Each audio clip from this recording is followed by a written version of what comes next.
what is the proper way to slaughter Zabiha that is called halal. The Prophet ﷺ has taught us what is the proper way of to do the Zabiha. Number one, I have seen in many YouTube videos, and myself I have seen that, and many people in some countries they slaughter the animal improperly, tying the legs and the front legs and holding a head, and it's surely improper way, especially in the matters of a big animals like a cow and the camel. Because what happens these people do is when they slaughter the animal, and if the rope is not tied really much and is not being holded properly, what happens when they cut the whole little throat, the animal gets irritated, and he uses his power. The animal uses its all power to relieve himself from the tying of the ropes. So the ropes opened and he starts running by the throat is half cut, and that's like really abusing the rights of the animals. It is not supposed to be doing that, because Allah said the animal does have a right, so we should not be put a burden more than their power. Similarly, in the Zabiha of a camel, when people making Qurbani at the Hajj time or Sadaqah,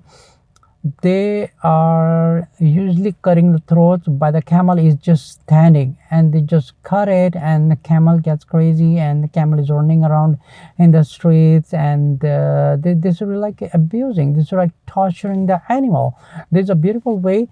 can be done very nicely, very peacefully, because when we do not tie the animal, and that animal is being untied and